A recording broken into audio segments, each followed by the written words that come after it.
for joining another Show Up and Shine live conversations. Today, I am in the studio with, well, a virtual studio with Ibironke John, who is an author and an empowerment coach. She is the author of Love Broke the Silence. Ooh, I love the sound of that. So, as you're hopping onto this conversation, please let us know where you're watching from. Let us know who you are. And if you've got any questions for Ronke as we go on in the conversation, please put the questions in the chat and help us to share the link so that more people can come and join the conversation. So let me know that you can hear us loud and clear. Ronke, would you like to introduce yourself? Tell us about a bit about who Ronke is. Thank you, Elizabeth, and hello to everybody listening in. I'm really excited myself. I'm bursting with energy to talk. So I am my full name is Ibironke John.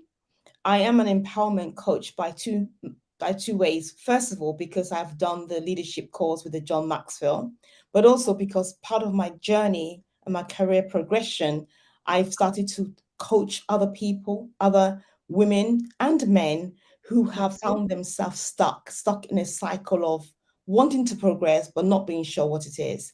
And so people have said to me over the years, "You've got so much resilience. How do you do it?" And so I kind of try and talk about that. And I'm also a person of faith.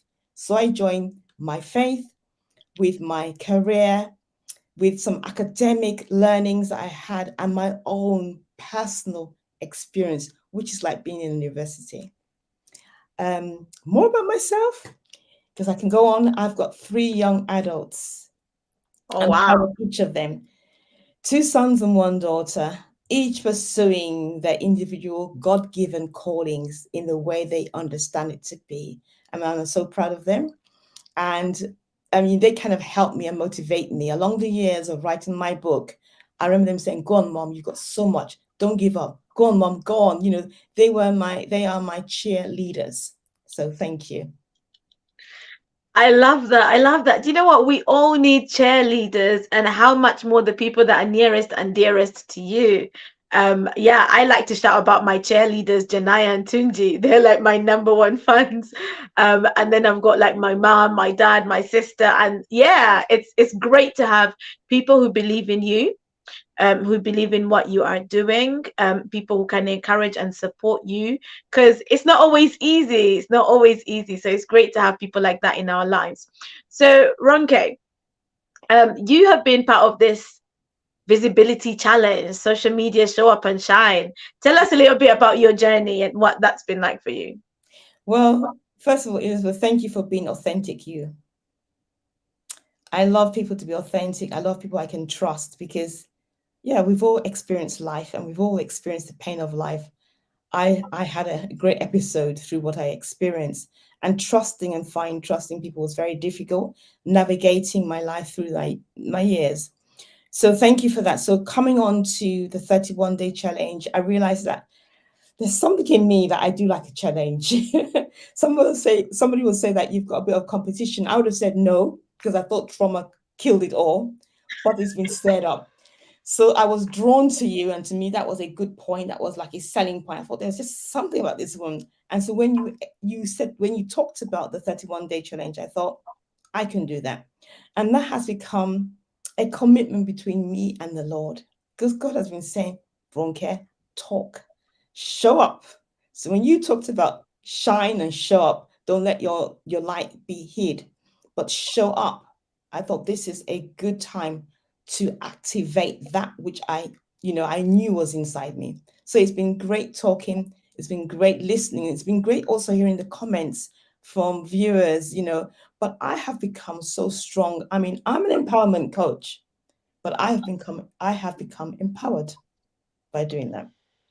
Awesome. Do you know what? I love that. I have become empowered. Like you're an empowerment coach, but yes, now by doing the social media show up and shine visibility challenge, you have become more empowered. I love that. And I think one of the reasons the empowerment has come is you've sort of taken the limits off of yourself, Yeah. and you've come out. you've come out, like you're talking about this book every day. So tell us a bit about your book, and I guess some things in your journey that you think are relevant to like people who are hearing today, who maybe don't know who Ronke is, who maybe have never met Ronke, and they're wondering, oh, I want to get to know a bit about her. So tell us a bit about the book, and I know the book is also part of your journey. So yeah, just Yeah. tell us a bit about that. Yes, so my book is called Love Broke the Silence, and it is available on Amazon. It's also available in the Kindle format. Now, that love for me is God. It is God, because I experienced about 16 or 16 and a half years of adverse childhood experiences. We call them ACEs. If anyone's ever listened to Oprah Winfrey, she talks about her ACEs, and she talks about the light bulb moment where she recognized that certain things that happened in her childhood were affecting her, even though she was an older woman with a lot of success. She realized there were things at the nighttime she couldn't deal with. She recognized the places that she went to. You know, she'll be scared if she was left in the dark. Now, I can understand that because I can connect to that, because anybody who's suffered experiences in their childhood, especially when it comes to the very 5 or 6 types of abuse that a person can have, um, no matter where we get in life, if we haven't dealt with them, if they are unresolved, they show up in our behavior and mannerisms, sometimes the way we think, and sometimes the things that we don't do, sometimes the things we say, some things we don't say, the things we refuse to say, it can show up in not being able to confront, because there's a lot of anger built in with us. And we think, if I should talk, I am going to explode. Or if I talk, I'm going to cry all day long. Or if I should talk, I am going to run, I don't know, run all around the M25. I mean, I know that sounds like an exaggeration, but what I am talking about is the pressure that adults are experiencing within them. And because society, family, tradition, and religion has told them to keep it all intact, they are keeping it intact. But we need to talk about it. It's a journey of processing. So that's one of the strong areas I go through, because I've experienced that. My book, Love Broke the Silence, has about 5 threads, shall I say. So I talk about my childhood, I talk about the attachment, and that is one area I mention a lot, because I was privately fostered to a white woman, and she was a lovely woman, and there was a lot of I would say an emotional attachment to with that relationship. And one day I was snatched from her. To know more, you'd have to read my book. But what it did for me is that I withdrew, and I would say that was one of the areas of a trigger of trauma inside me. And in my book, I talk about racism, how Black people survived. Then I talk about childhood abuse, chastisement, in the name of chastisement. What is reasonable chastisement? And I should say here to the viewers and anyone listening, I qualified as a social worker, and I worked as a social worker for so many years.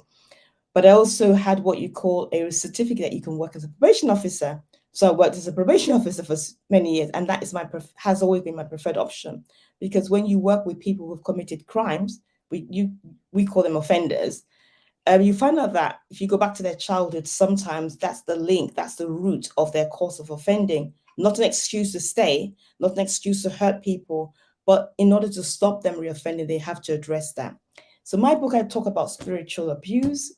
I talk about sexual abuse as a child, physical, emotional, and I talk about a little bit about having being neurodiverse. I am neurodiverse.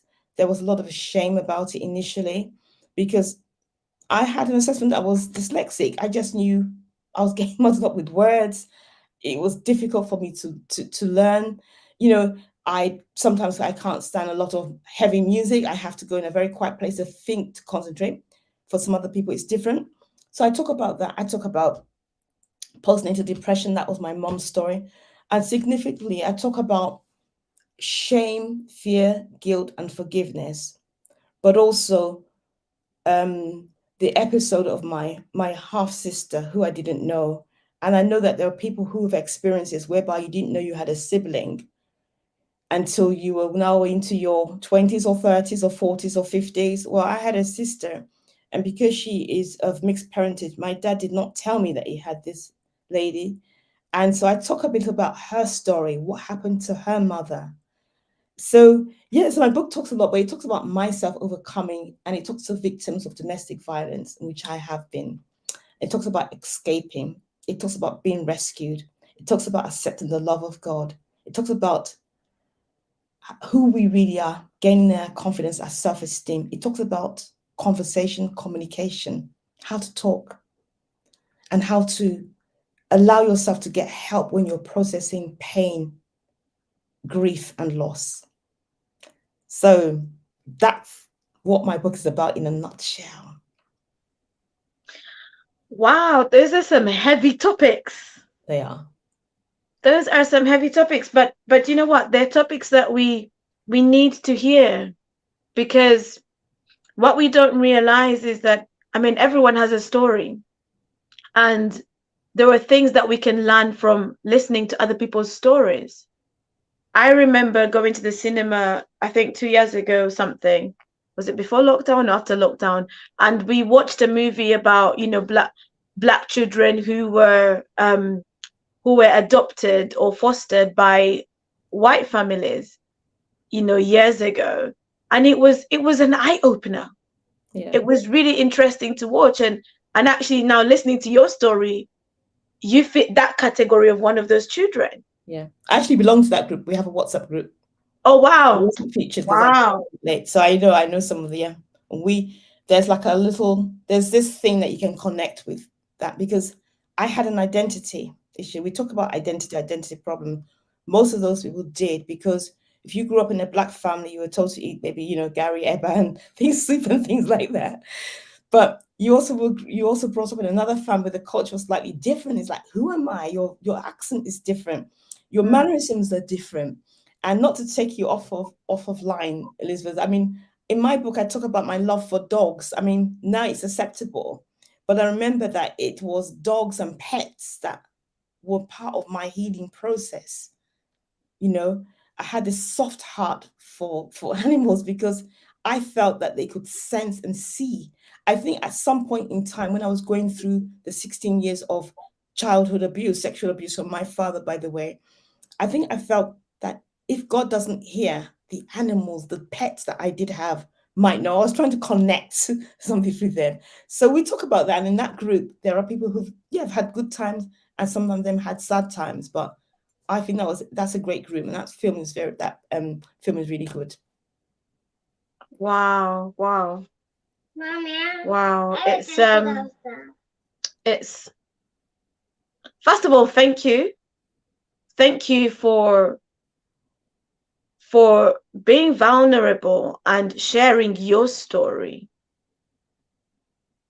because there might be someone in your position who, for them, their way of dealing with it was, I don't want to talk about this. Yes. It brings up memories I don't want to deal with.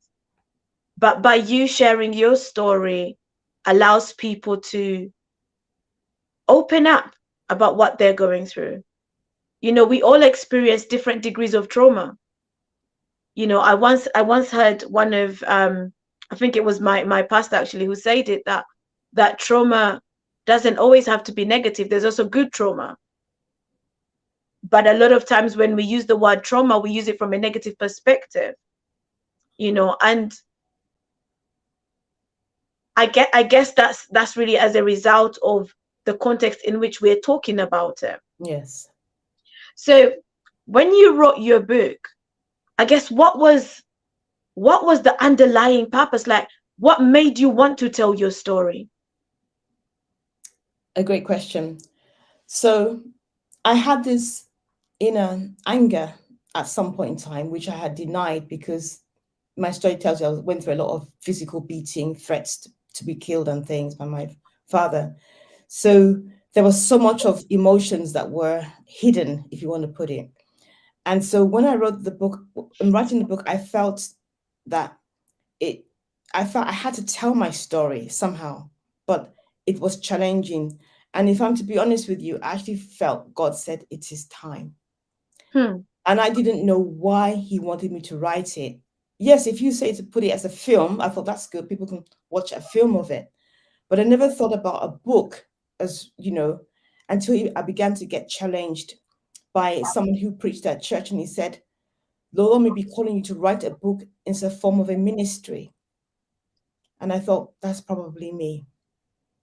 In so many ways, I felt God prompting me. When I began to write it, first of all, I had to be disciplined. Two, it knocked down the excuses of dyslexia. It brought down that so-called giant that you can't express yourself.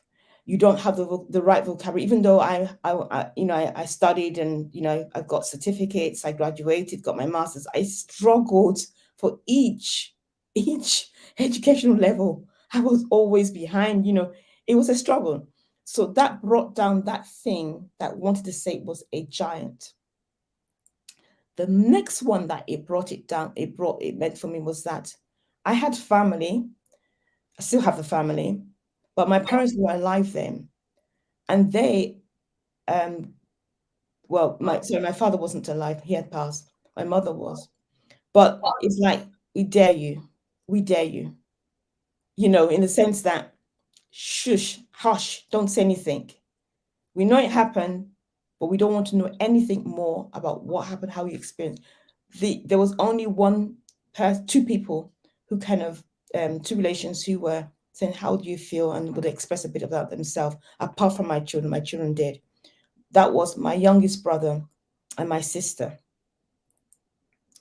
But other family, didn't understand at that time, and maybe today they still don't, and they don't want to, and that's fine. But what I'm saying is that I felt it was like, you can't have, put it this way, I know this is a very extreme example. You can't have a snake living in you and you're trying to keep it quiet. You got to deal with that snake. It's poison. It's toxicity. So I felt that I was letting this come out, that whether you dare me or not, I'm going to say what happened, because this borders on justice, not justice that you want revenge, but the justice that we read about in the Bible, that speak up for the oppressed, help those who need help, who are weak. And so these were some of the things that made me write the book. These were the issues that made me maintain and helped me to complete writing the book. It's one thing to start, it's another thing to continue and complete it. And now, as you know, the next stage is I'm talking about it. Because this was when I wrote the book, I talk about postnatal depression in my book, which I believe my mom experienced, but I experienced a kind of detachment from my own book. The best scenario example I can give is a woman who gives birth. Imagine this, in the hospital, she's had a bouncing baby, let's say boy, and the nurses bring the baby to her and say, "You have the bouncing boy's name, son, it's so beautiful."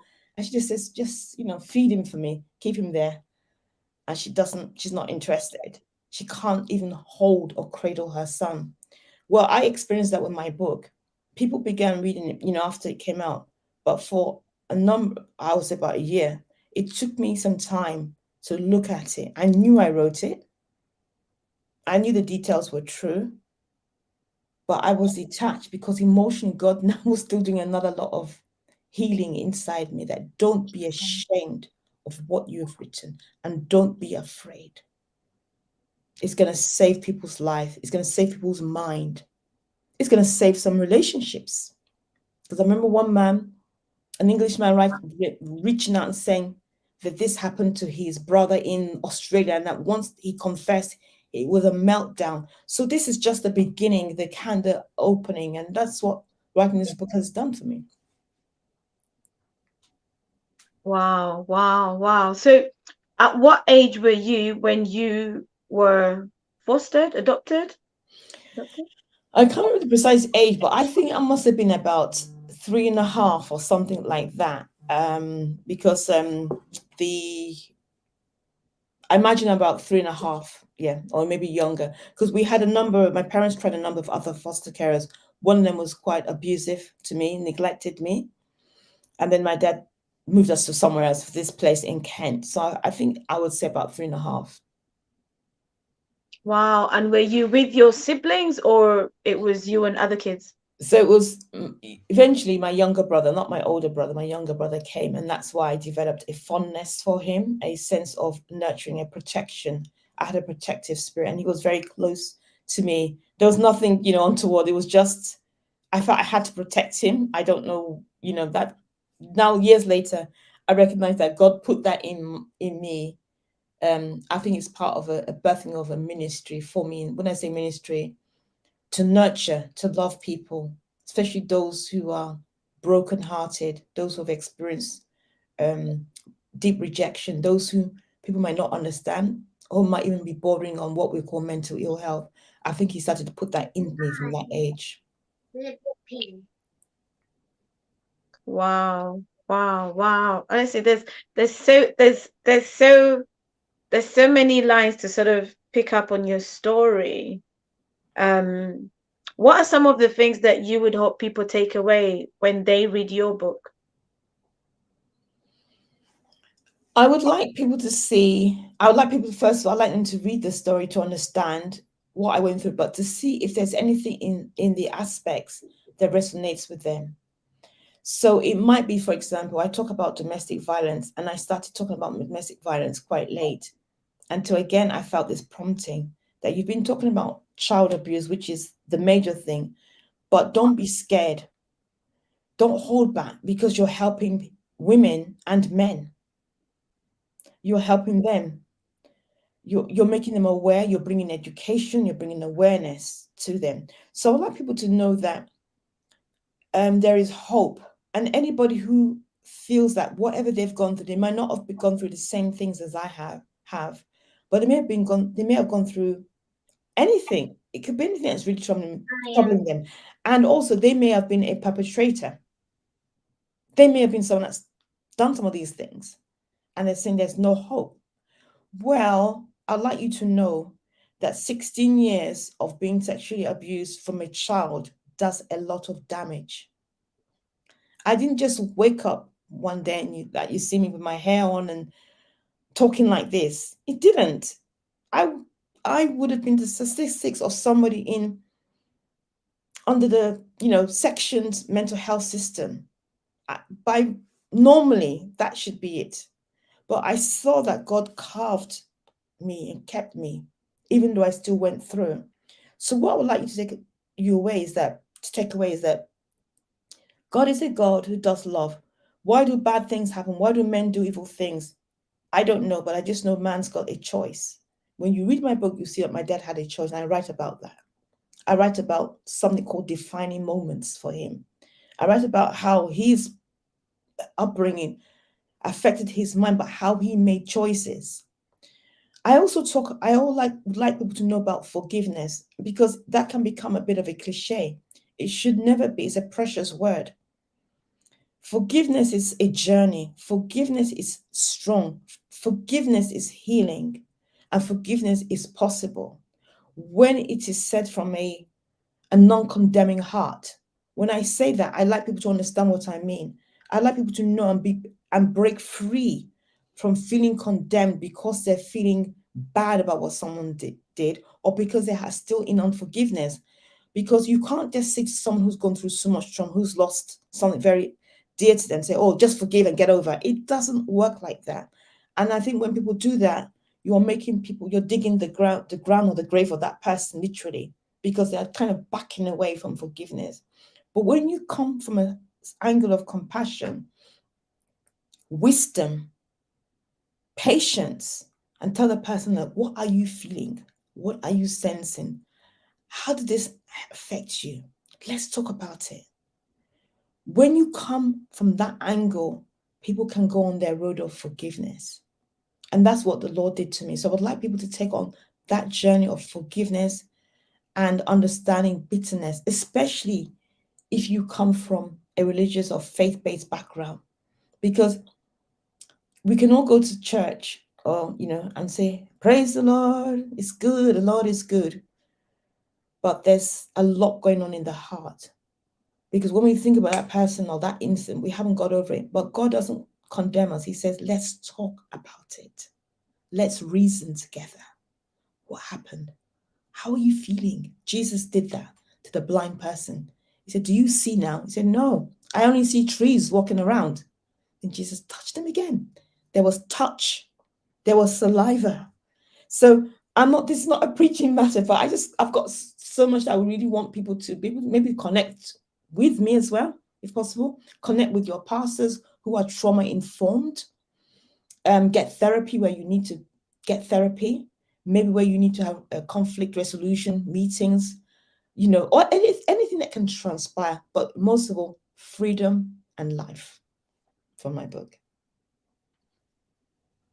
Thank you so much for that. And I like your transparency there, because sometimes when people are not trauma informed, it's easy for us to want to give a quick fix to somebody, but there is no quick fix to trauma. And as you were talking, one of the things that I was reminded of was like when someone is dealing with grief, and sometimes we can be quick to say, especially, I'm going to say it, as Christians, we can be quick to just say like it is well, and we think that's comforting. But I think when somebody's dealing with grief, the statement "it is well," as much as you mean it well, can sometimes be a bit kind of like there's no empathy. Like you're not taking into account how somebody's feeling. You just kind of want to put a blanket on it and say it is well.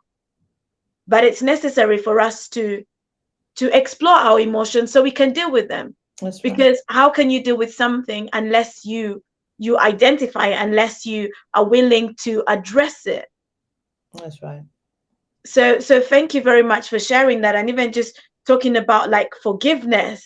I remember when people used to ask me about sort of just the idea of forgiveness, like forgive and forget, like what's that about? Like how does someone just forgive and forget? The memory is still there. Forgiveness doesn't erase the fact that somebody did this thing to me. So yeah, talk a little bit more about forgiveness, because you touched on it, and I really liked the way you sort of brought it out. But can you sort of, like, if there is someone watching who might be dealing with some unforgiveness which has probably developed into bitterness, like what would you say to them? So I'll just say, first of all, I'll just want to inform you that, or us, should I say us, forgiveness can come in many ways. It has many packages, many appearances. Some people, it's forgiveness against themselves, others. Sometimes it's an institution, the police, social services. I touched a little bit about this in my book because even though I was a social worker, there was a point in time, because of the domestic violence, that social services were involved in my own case. And I remember then I lost my job then, because they said you didn't protect your children from someone that was violent, that caused all sorts of things. And I felt that they were racially profiling me. I basically believed that. I didn't believe it was really in the interest. I felt they just wanted to use me as a guinea pig. But however, I began to resent and almost dislike social services myself, because I was bitter for some time. And so God worked on forgiveness about that. But it wasn't just forgive, it was taking me through what was going on. Like you said, exploring my emotion, allowing me to hear myself, and to know that God heard me. Another issue of forgiveness is that with my mother, I felt that my mother knew, and this is sometimes a question people have asked when I've been at meetings, that what was your mother doing? Did she know about it? I believe she did. And I'm going to say she's of blessed memory now, okay?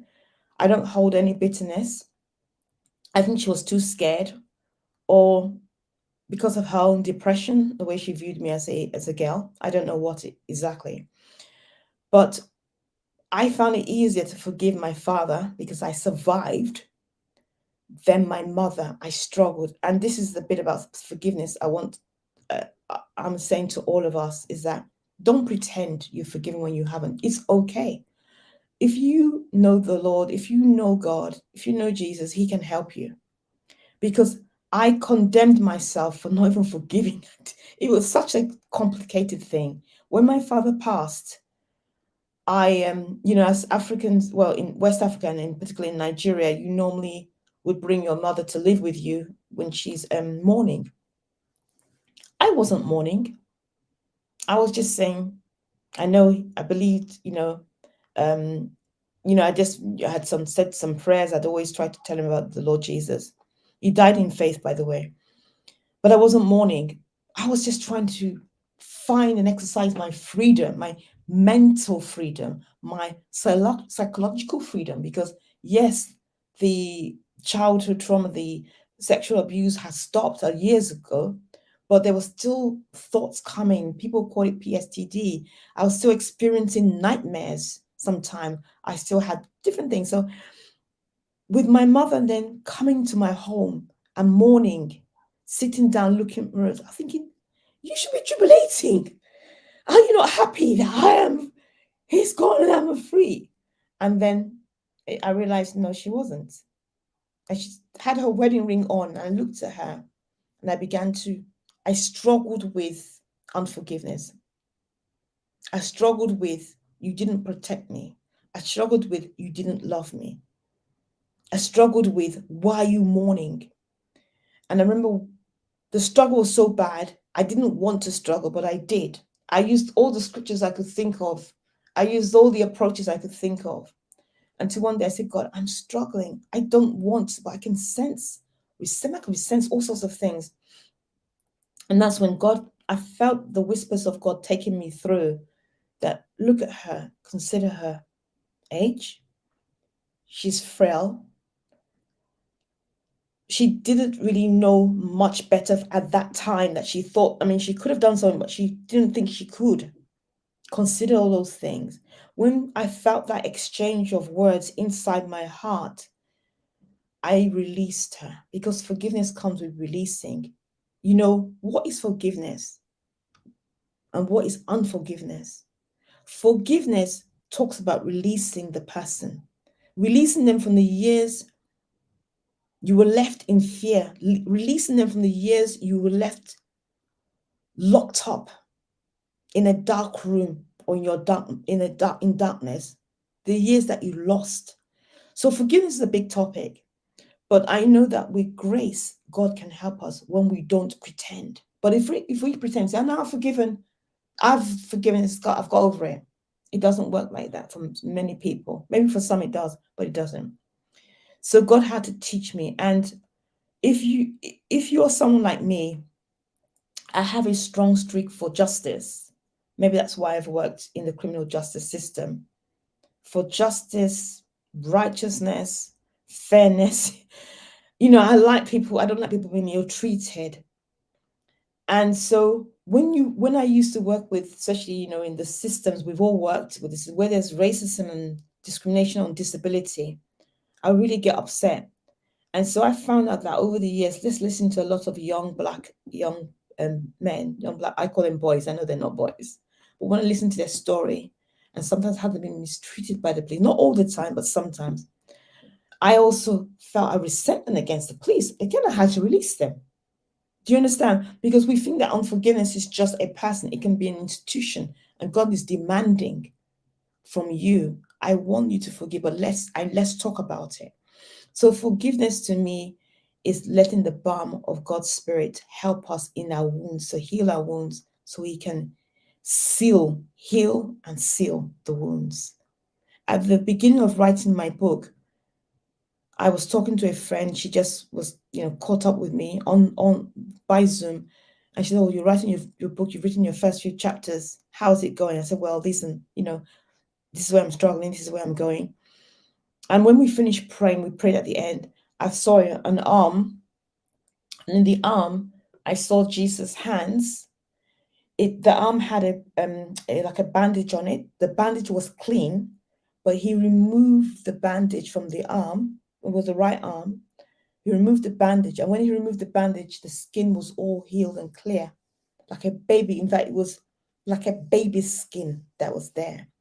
When I finished writing my book, I remembered an episode whereby there was a word of knowledge in a church I was attending, and it said, somebody is here, you've been abused by your father. They didn't know anything. It was just a word of knowledge that came. And my father at that time was alive, and he attended that church that day. And the two people, ministers, had that word of knowledge. I remember at the end of that meeting, my father walked up towards me, and he walked up, my arm was hurting me. It was heavy with pain. So what God was showing me is that you can't hide the pain from me. Bring it to me, and I can heal and seal up the wounds. And that's what forgiveness is like as well. Letting the Lord heal as He helps you to release the persons or thing that has caused so much pain, shame, loss, whatever it might be. Oh, wow. Wow, Ronke. This is, yeah, I'm not sure if this was the heaviness we needed on a Friday morning, but Friday afternoon, do you know Let's what? talk about good Was things if you want. necessary. It's your this is the context of your book, and honestly, those who are watching, I have shared a link of the book. You can find it on Amazon. Love Broke the Silence. Love Broke the Silence. If you know somebody who maybe is dealing with issues of unforgiveness or issues of trauma, get them the book. Let them read it. Let them hear a not necessarily a story. I don't want to call it a story because that almost seems to make it something so simple, but let them hear Ronke sharing her side of what happened to her. Yeah, I can't imagine what life was like for you, but just hearing you talk now and talk so in depth about forgiveness, because sometimes we talk about forgiveness, but we've not necessarily experienced so many issues that are so deep where we've had to forgive, but you've had to exercise forgiveness in such deep issues. And I'm also reminded of like someone like Joyce Meyer, and when she came out to share about what her dad did to her, like how she was sexually abused and things like that. And sometimes people wonder, oh, why is somebody coming to share about this? But sharing your experience helps somebody else to be able to live through the experience, or to be able to break out from the experience that they're currently going through. So thank you very much for being open, for being transparent, and just really opening up and sharing all. yeah. Can I just say something? You see, my journey there's been pain, it's not there, and that's for anyone listening, but it's also been wonder. And that's what I would like you to know from my book. And if you kind of connect with me, why? Because everybody in their time of pain or whatever we're going through, I believe God gives us a ray of light, no matter what it might be. It gives us a little rope to hope for, to live for, to cling to. And He did that with me. So as much as there were things, the dogs, I talked about the dogs, I talk about cooking, I talk about the imagination. That's why in parts of my book is written like a drama, because I realized that in spite of that, there were good things that I saw the Lord do. You understand? And He gave me a passion to help people who were struggling, with this disability. I talk about a young lady who I mothered when I was in school. And there are scriptures. He gave me a lot of time because I became a Christian and I started reading my Bible. And some of the scriptures were things like, peace I leave with you, my peace I give you. I do not give you as the world gives. So do not let your heart troubled and do not be afraid. Did I feel the presence of the Lord? Yes, I did. Did I see Him at a time when I tried to commit suicide? Yes, I did. Because in between my journey, I became a Christian. When I say a Christian, I mean someone that follows the Bible, believes the Bible, and says, okay, Christ is for Jesus. We get the name Christ from Christian, comes from Christ. So I gave my life to Christ as Savior. In between, this was still going on.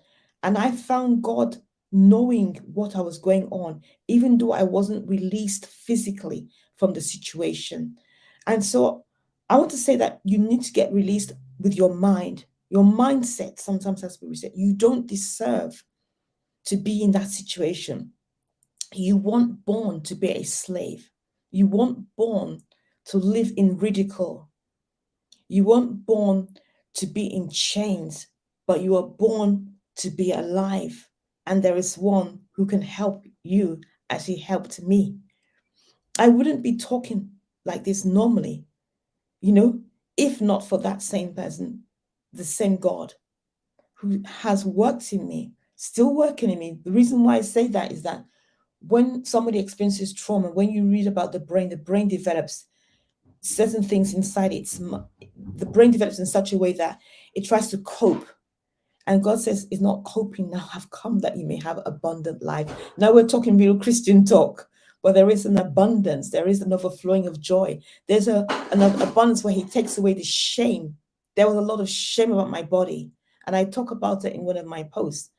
I talk about when you see someone who's experienced or is experiencing self-harming behavioral traits. Don't put up your nose and say, look at them. It's because they've seen in a country whereby they've got hospital and nurses. Joe, if they were in another place, what would happen? No, try to develop empathy.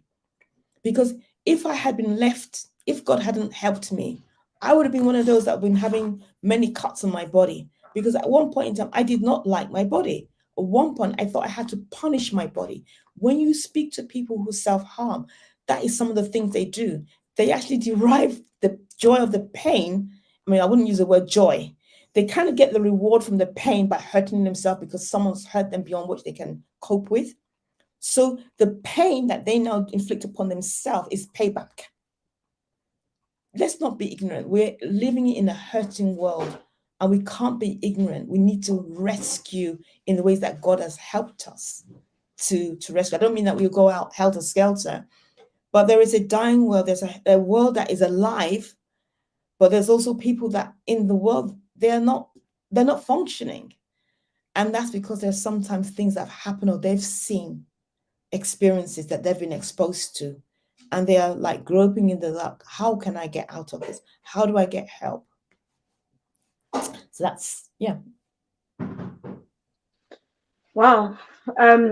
If you're watching this and you are, whether it's that you've experienced it or you know someone going through it and you want to connect with Ronke, please do so. She is on Facebook, she is on LinkedIn, so please do connect with her.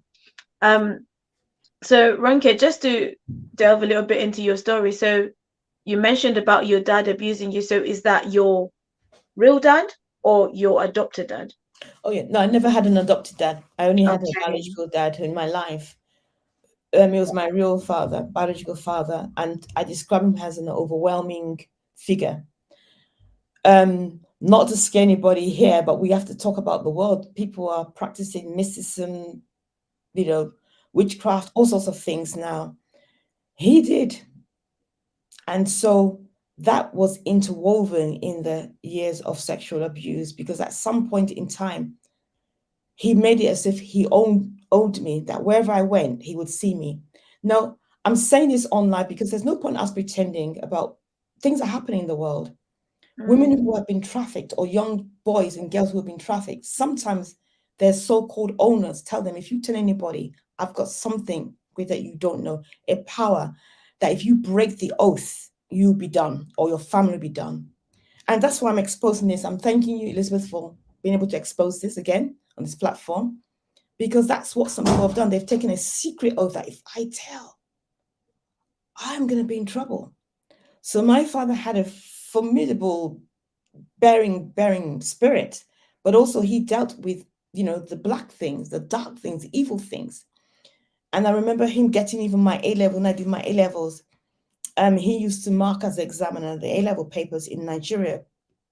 And, if you know anything about any country, you don't mark where you live. They send you to another place. He went to another part of Nigeria, really far. And whose paper did he get? My paper. When I ran away from home, I talk about people that run away. We don't know their story. I ran, but I've run a number of times, but this time I'd run before the final time. And I ran in the sense that he sent me to England. He said, go and do your A levels there for a little, go and do your English, your GCSEs basically. And I was meant to be there for about 3 weeks just to go there and come back. But I attached myself to a church and ministry who didn't know anything.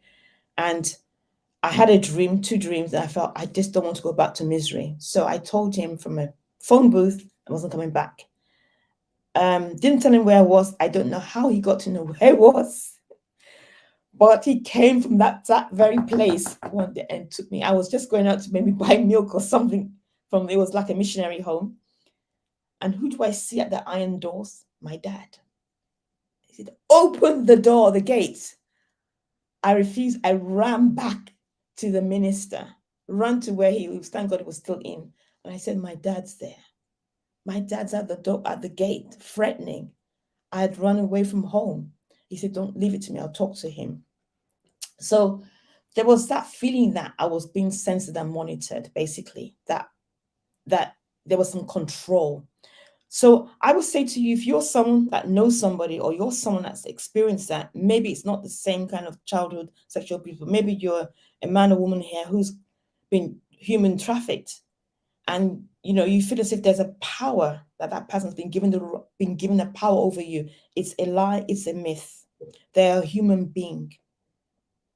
You understand? You just need the right sources of help and information to be able to be free. You are born to be free. You're not born to be a slave or to be enslaved. Yeah.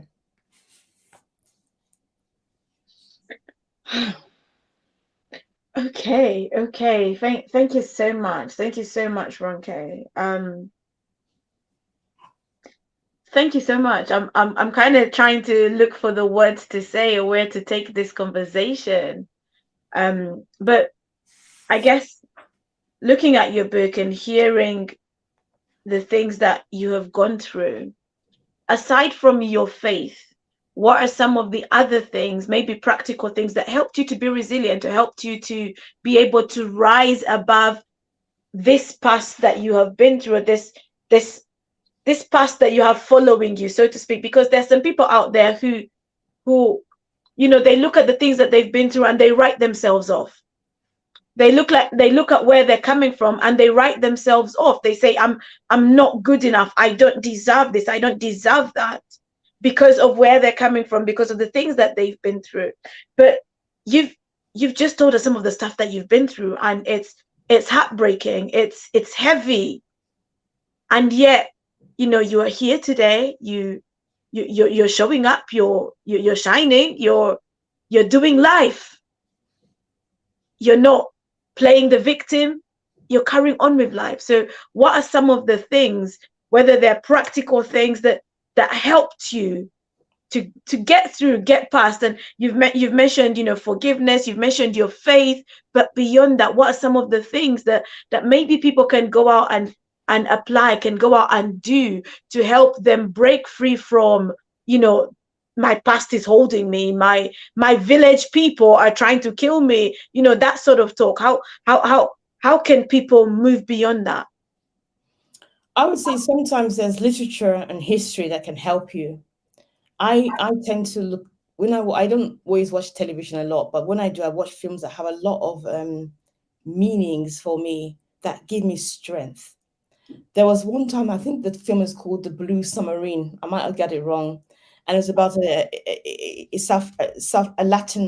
Latin American man who had a trauma, a fear, if you want to call it that way. In fact, it was a phobia, because when he was young, about 6, his father took him out fishing in the sea, and the father basically, I think the boat capsized and he died. The father died, and he couldn't get the dad. There was nothing he could do. He was a survivor. So years later, when he adopted some children, there was a competition, and then they asked him to go and fish. They said, look, we need money. If you can do this for us, we will give you thousands and thousands. And the children that he adopted said, please do it for us.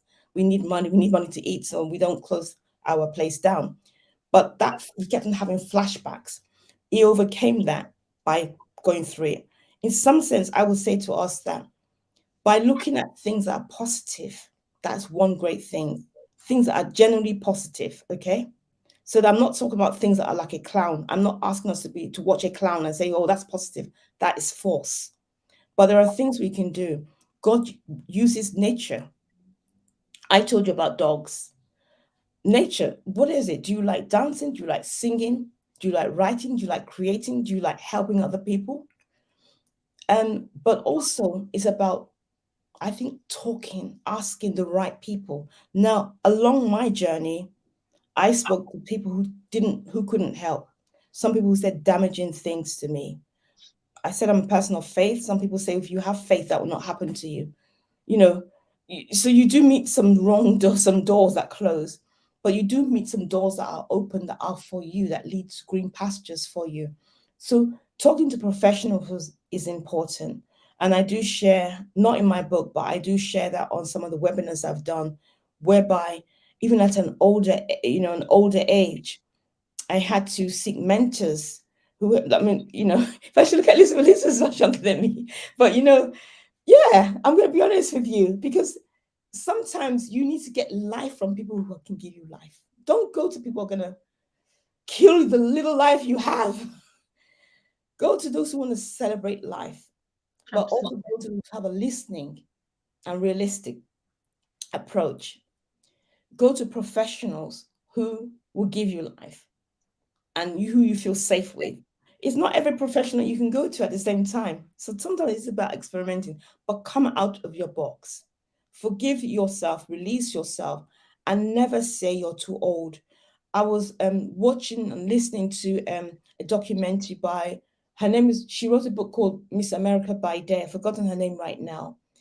And she was talking about her disclosure and the work she was doing. And she, because of her disclosure, was her father too. They were a well-known family in the US, very stern, brought up similar to my situation. And when she disclosed, people began to reach out to her. But one of the people that reached out to her was an 80-year-old, 80, who I think was in a care home. And the message the person sent to her was that before she passed, she wanted people to know that this happened to her. And basically, what she was saying, it was not right. She released herself with her own words. Don't carry the things that people have done to you in your own body. There's a book called The Body Keeps the Score. The mind and the body keep the score. Why? Because when we keep it in our brain and our mind, we think, well, it's gone, it's not there anymore. It's there. The body begins to react. I have a friend, I wish she had been on. We're trying to work together. Similar experiences she had. She went through DV, but it was domestic violence, but it was different in her sense. The person was not physical violent, but he was emotionally abusive through, emotionally abusive. But for her, she went through child abuse from her father too. And some of the consequences of that on her is been not being able to sleep at night, you know, um, having breakdowns in between. And she's a social worker, she's a mother, she's a minister. So she had to go through therapy, psychotherapy. Don't be ashamed, don't be afraid, don't think you're too spiritual. If you know you're having things, you're experiencing things, don't keep thinking it's the devil. Don't keep thinking it's your ancestors. Get help, get professional help. Professional help is necessary. If your car is broken down, or is damaged or whatever, it needs an MOT. You don't take it to your pastor to pray for it. You don't take it to hospital. You take it to where someone has got the professional tools. You trust them, at least to some degree. You trust the mechanic. Okay, look at my car. So if someone's got a headache, you don't go to I don't know, to to the school or the college or university. You go to your doctor or something. So if there are emotional things that happen, people have been skilled and they are blessed with that education, with that knowledge, because to help you out. Don't keep it to yourself. Find a trusted person first of all and say, look, there's something I need to say. And also, if you can't communicate verbally, it's fine. Write it out. If you have to act it out, if you have to speak to your phone and then have that down, do that. Someone who loves you, who cares for you, you can talk to them, say, look, there's so much that's gone on. I can't say all, but this is a starting point. And that's what I did. Talked. Yes, did I meet wolves along the line? Along the way, I met many wolves. I did. It was scary, but I also met sincere people. And I have to just reiterate because I went through what you call deliverance. Anybody from Africa and Asia, you know what deliverance is, where they think they can cast out the spirit that has caused these things. And again, I was abused. I put myself I was more vulnerable. So don't always think that is your answer. Go to the right channels. Not saying that's not necessary. That is necessary at some point in time, but that's not, you can't run with that. Have an holistic approach. That's what I did. Read about the brain, the mind, about the mind and childhood, the brain and childhood trauma. That will help you. Wow, thank you so much, Ronke. And I like the analogy you used when your car is broken down. What do you do? What do you do when maybe speaking to the Christians out there, that sometimes we are very quick to yes, go to our pastors, or call a prophet to pray, call a man of God to pray, woman of God to pray, and that's great. There is a place for prayer, but beyond the place of prayer, also seek practical help. That's right. Let's not negate that. Let's not negate that. There is, you can get practical help, and sometimes as Christians, and maybe even people of color, we don't like to get counseling, but how else are you going to heal beyond?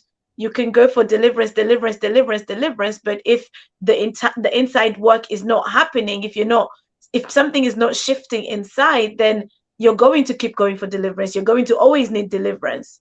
So something has to shift, and sometimes it's the deliverance packaged with counseling that will help you, packaged with reading the right books, listening to the right teachings that will help you, just like Ronke said. So let's not hide in silence or suffer in silence. Yes. Let's seek help.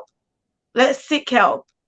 If there is trauma that you're dealing with, that is stored up inside, and you don't want to deal with it because it's so painful and it's so heavy to deal with, there comes a time where you're going to have to deal with it.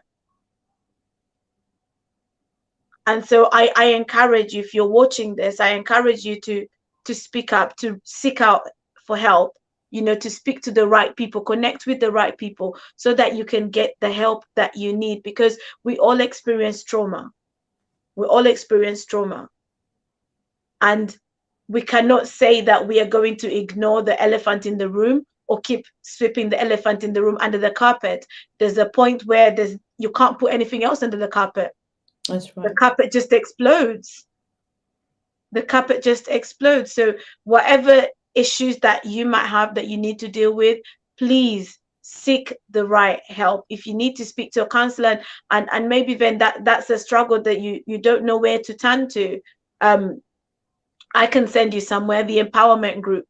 The empowerment group is a and if it is that you really need this counseling, you really need to speak to a therapist, and you can't afford it, please reach out to me. I will speak to the Oga at the top, the man at the top of the empowerment group. I think he put something on his story the other day to say that they've got slots opening up, and if people are struggling financially, that they can't afford it, they should reach out to him. So if that's you, that you really need that counseling, but you think financially you don't have the money to pay for it, reach out. And Let's see what help we can get out there, because there are people out there that can help. Yes. And can I just come in there, Felicity, and join with what you're saying, that sometimes there's a stigma attached to what we're saying. Don't let that disturb you. Don't let that affect you. Mental ill health doesn't mean that it has to be severe, but for some people it's severe, and they do get on with medication, without medication, with intervention. But sometimes when you've experienced trauma, it doesn't have to be, you don't have to see yourself as having a mental ill health. It's the approach that the therapist or a trauma-informed therapist or pastor, because sometimes if you have a pastor who's trained in these things, they can take you through some processes. But if it's really deep and troubling and is affecting your mind, you need a specialist at times. But don't think that you have to have a defined mental ill health to seek the kind of help that Elizabeth is saying or that I am saying. A trauma-informed care approach is important. So, for example, I've given you, I can give you my example, I can give you my friend who, at some point in time, would have like tremors when she's sleeping because the person who used to abuse her came in the nighttime. So, can you understand? So, the process of walking through that journey for her was what does night represent for you? What can you do to help yourself sleep better? I'm giving you a little example. And maybe there's some practical things while you're seeking therapy you can do. I use fragrances now. I never used to because my religious belief where I was brought up was that candles, they bring in evil presence. Now I know that candles are good. They're good for the brain, they're good for the mind, they're good for the senses. There are things we can drink. Like some people take drinks that are not caffeine loaded, so that if you are experiencing anxiety, you can kind of relax. Some people do breathing exercises. When I had a mentor, this was about 3 years ago, I I experienced an episode of anxiety, and I was surprised because I've been working with people, helping other people, talking about people, reading, learning, and I was in this new job, and the manager there had he had learning disabilities, but he was he was partly autistic, and I don't know whether it was attention seeker, whatever it was. And I was going there with dyslexia, and he would say to us, or me, I've provided you the documents. Why haven't you learned it? I said, I've tried to go over it. I haven't understood. Why don't you understand it? And that's how he would be talking. And it just brought all the memory of when I was young. My dad beating me, saying, what's wrong with you? What's wrong with your brain? It brought back all that. And all I could sense was anger. And I remember I said to him, I don't understand. I know you've explained, but can you show me? Why don't you know it? I don't know it. But why don't know it? Oh, no, I thought, no. You really want me to fight you? I felt so angry. And so eventually I made a complaint, got an assessment, get an assessment. And I said, look, I told you that I had assessment, I was having dyslexia. The way he's managing is affecting me now because I can't comprehend and he's telling me off. And so for that, they got a mentor. And now when the mentor came, this is where I'm coming to, she was external. She started taking me through breathing exercises. I didn't know there was a problem. I honestly didn't know. Again, she was young. I hadn't even met her, but I could tell from her voice she was young. And all I had in my mind was this image of this young person just graduated from university and wants to use me as an experiment. And I'm thinking, I'm an older woman. I've got children your age. Why are you going to teach me? But she kept pursuing me. And I thought, if I don't take her appointment, she's going to, complain to the organizations working with and wasting their money. So I honored one appointment. And the first one I honored and I kept the appointment. She said, now I want us to start doing some breathing exercises. So can you do some breathing exercise? I said, no. She said, why not? Now my mind was saying, do you know what you're asking me to breathe exercises?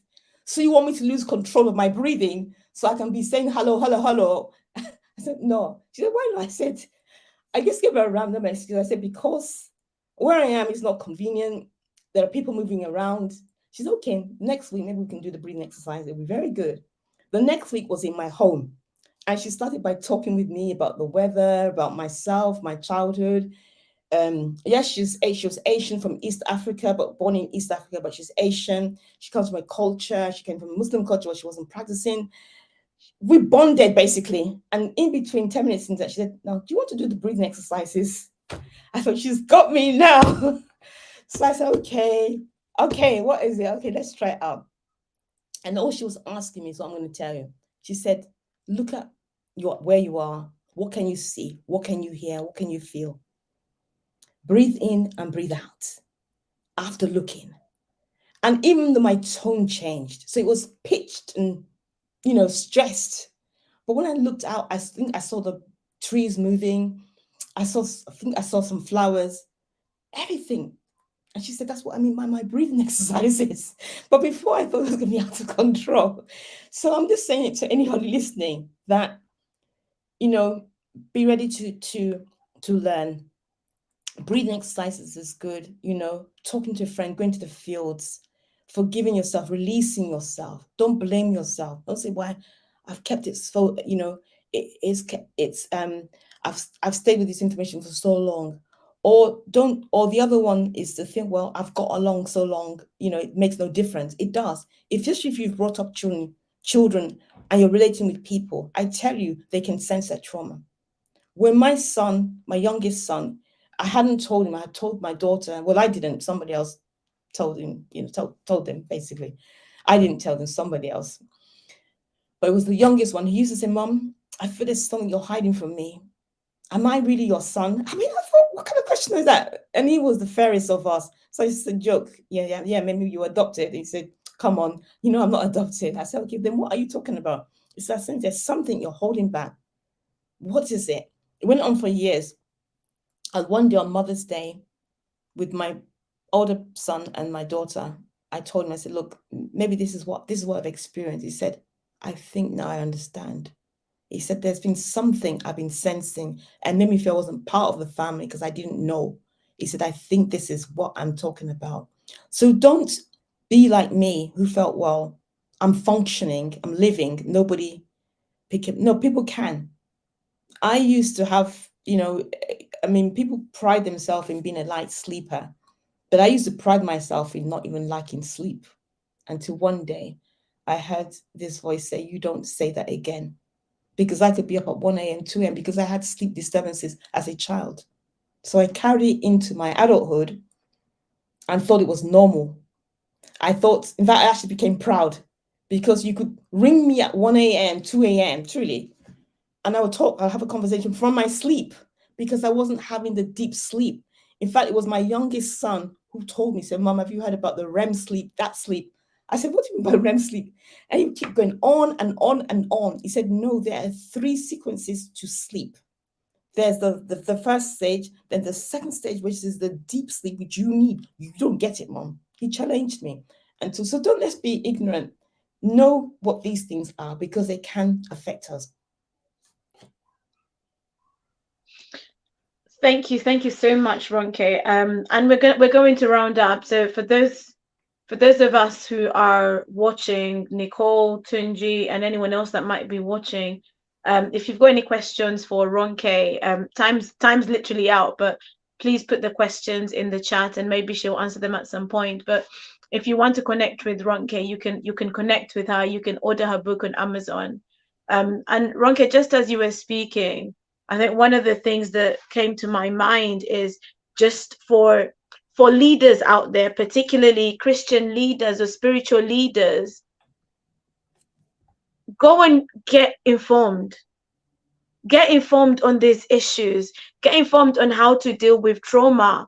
Get informed on, go and get a counseling qualification. Like go and study something. Beyond studying the Bible and studying the Word of God, go out there and find out these things about mindfulness, about well-being, because sometimes within our spiritual circles we can be very spiritually heavy, that we are forgetting that we are human beings and we need to look after our well-being. One of the workshops I run is on self-care, and self-care can seem like something selfish at some stages, but actually it's so important, because if you don't look after yourself, how can you look after others? If you don't fill up your cup, how can you fill other people's cups? So you need to look after yourself, and that's part of this well-being conversation that we need to have. Mental health, get educated on mental health. If you are a spiritual leader, get educated on mental health. We are in a time where a lot more Christians are being affected with their mental health. Yes, right. That's the reality. You hear of Christians committing suicide. So let's not hide from it. It's in the church as well. And you might say deliverance, deliverance, deliverance, but beyond deliverance, what are some of the practical things that you can equip your people with? So if you're a spiritual leader listening to this, please equip yourself, equip your leadership team, learn how to deal with mental health related matters, bring in specialists who can talk to people about these things. Don't be oblivious to it going on, because you have a responsibility to the people that God has brought to you. That's right. You have a responsibility to the people that you're looking after. And it's not always, we'll pray about it. We'll pray about it. You know, if someone is not sleeping well, if someone is, you know, their life is so imbalanced. That's right. Be in a position to actually give them advice that is beyond just spiritual advice. Because sometimes it's literally change your routine. Yeah. Change your routine. One of the things I like to do before I go to bed is get into a place of quietness, into a place of stillness. That helps you to sleep. Seriously, it does. Yeah, it does. And I just play some like instrumental worship, and it just brings a sense of calmness. The other day I was talking about gratitude, and there are so many benefits to gratitude, as simple as it is, but exercising gratitude, like even before you go to bed, sitting down to write down 3 things, 5 things that you were grateful for. That's right. It helps you to sleep better. It's good for your health. Yeah. So there's little things like that. It's not always about, you know, this devil is pursuing me. This honestly, like let's look beyond that. Let's look after our physical health, our mental health, our spiritual health. Let's do all those things. Because we are, as much as we are spirit, there's also a flesh about us that we need to look after. You shower every day. Why do you shower every day? Because you're looking after your body, right? So look after your mental well-being as well. You don't just say, I'm going to pray about showering. You go and shower. Yeah. Let's be real. Yeah. You don't just say, I'm going to pray about brushing my teeth. You go and brush your teeth. Why? Why do you want your teeth to be clean? Why do you want your body to be clean? Why not just leave it? So there are practical things that we can do that are beyond, I will pray about it. We shall pray about it. You know, and thank you so much, Ronke, for all that you have shared. There's a lot to unpack. We've just touched the surface. There is a lot more to unpack. And you know, if you're on Facebook, please follow Ronke, Ibironke John. Follow her on Facebook. She's been sharing since we started this month. She's been sharing snippets from the book, you know, little videos talking about different topics from the book. So follow her, read up on them, listen to those videos, go and order her book. Order her book, Love Broke the Silence. And if you want her to come and do a talk in your church, in your community, like connect with her, invite her. This is someone who is not just talking based on theoretical knowledge. She is talking based on lived experience. Lived experience. It's different from just, I have the theory, but actually this is what I've been through. This is how I dealt with it. Yes. So thank you very much, Ronke. Ronke, do you have a website that people can go to? Yes, I do, although it's I'm doing it up a bit, but it's I think maybe I will not give the website right now. People follow me on Facebook and Instagram, because I'm going to make some changes to it. But I also do have a community care community interest company, because I also work in the community. I live in Peterborough. So the name of my community is, my company or community company is called, it's www.empowertotransform.org. And that's because I believe that what we have, we need to share and help people as well. So I do a lot of, so watch out in my space for educational awareness, where I combine theology with education awareness and my own practical experiences. I combine three in one. Wow, I like that. Empower to transform. Yes. Ladies, gentlemen, we are going to finish off this live conversation. It has been, yeah, it has been amazing. Ronke, just as we finish off, do you want to share a bit about the challenge that you have been on, the Show Up and Shine Social Media Visibility Challenge, and how for you, how it has benefited you? It's benefited me because it's been like a contract, like I said, between me and my Lord. It's been a commitment. It's made me committed. I mean, sometimes I've just come from work or whatever, but it's been a blessing in a sense that it's helped me to be more vocal. I have my moments when I'm vocal, like now I'm talking, but it's helped me to be more, I think, persistent and concise. It's helped me to see the various areas that I can flow in as well. And so it's been really exciting, and yeah, using social media, because for some time I wasn't using social media. I kind of came off, left it dormant. So this has inspired and reactivated that decision to use social media, and just reading people's comments and being able to follow other people's comments as well, and what they say about themselves, what they're doing. It's been really a life, it's been an opener for me. Yeah, it's been a blessing, a great challenge, which I'd recommend for anyone, to get on and post, commit yourself. Awesome, awesome. Thank you very much, Ronke. So you mentioned that you are on Facebook, Yes. LinkedIn, Yeah. any other social media platforms? I am on Instagram, as you can Okay. tell, but I don't know what it is. I just know I've got a post there. I think you get me at Ibironke John. And if you really want to get me, you can write to me. You can email me. That might be the safest thing. Do you want me to tell you what my email? Because I can't use the chat right now. I'm seeing the chat, but I can't seem to do anything. I can't write in it. But my Yeah. email Tell us, address, do you know what you can do after the when we've finished, you yes, can go onto the video and you can type your email address on email there. address. Yeah, because that would Yeah. be great. That would be letting you know where I am. Yeah. Awesome, awesome. So thank you very much. Oh, Kadi, thank you for joining. Thank you for joining the session today. Thank you very much to everyone that joined this live conversation. If you do get it on replay, please just put a comment so we'll know who's watching and we can connect with you. If you want to know more about the Social Media Visibility Challenge, Show Up and Shine, please feel free to reach out to myself, yours truly, Elizabeth Olujimi, aka the Thriving Coach. And yes, enjoy the rest of your Friday. Yes. Enjoy the rest of your Friday. Thank you to my husband Tunji, who is always, always supporting. Thank you so much for being present. God bless you all. Please go and enjoy the rest of your day.